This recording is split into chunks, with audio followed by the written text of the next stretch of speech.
అమ్మా నేను సాయంత్రం బయలుదేరతాను. ఫీజులు అయి కట్టాలన్నావుగా, ఎంత కావాల్సి వస్తుంది? 2000. ఇస్తాలే, తీసుకెళ్ళు. ఇదిగో, పెద్ద వేషాలు అవి వేయకుండా బాగా చదువుకో, లేకపోతే పొలాలంటే తిరిగి పేడ పిసుకోవాల్సి వస్తుంది ఆ దొరబాబు గాడి లాగా. డబ్బు డబ్బు నా ప్రాణం తీస్తే ఎక్కడి నుంచి తెచ్చివనరా? అయినా ఎందుకు వచ్చిన చదువులు మనకి? అన్నయ్య చూడు, రాత్రనక పగలనక కష్టపడి సంపాదిస్తున్నాడు, మహారాజులాగా దర్జాగా బతుకుతున్నాడు. నువ్వు కూడా ఈ వెధ వేషాలన్నీ మానేసి అన్నయ్యకి సాయంగా ఉండు. నా వల్ల కాదు, నేను చదివి డాక్టర్ని తీరుతాను. చదివించలేనంటే చెప్పు, ఏను యోగయ్య చూసుకుంటాను. రే రే, ఏంట్రా ఏదో మాటలు? ఏమైందని? రొటీనే. సిస్టర్ ఏమో చదవద్దంటది, బెదరేమో చదువుతానంటాడు. డిఫరెన్స్. నెల నెల 1000 కావాలంటే ఎక్కడి నుంచి తెస్తాం? అమ్మా, తమ్ముడు డాక్టరే పేరు తెచ్చుకుంటే మనకి ఎంత గౌరవం. పలానా డాక్టర్ గారు అమ్మగారు, పలానా డాక్టర్ గారు అన్నగారు అని నీ గురించి నా గురించి ఎంత గొప్పగా చెప్పుకుంటారు. నువ్వు చదువుకోరా. అది కాదు బాబు, డబ్బు డబ్బు గురించి నువ్వు మర్చిపో. నీకెంత కావాలి చెప్పరా? 3000. అద్గో, అదే వద్దంది. ఇంగ్లీష్ లో మాట్లాడితే నాకేం అర్థం అవుద్ది?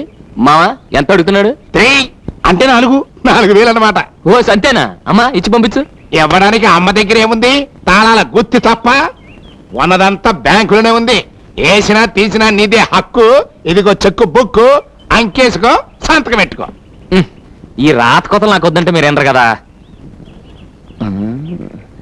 మావా. బాబు 4000 అంటే 4 పక్కన ఎన్ని సున్నాలు చుట్టాలి? ఎయ్యికి 1 సున్నా నాన్న. 4,000 అంటే 4 సున్నాలన్నమాట. నేను అదే అనుకున్నాను.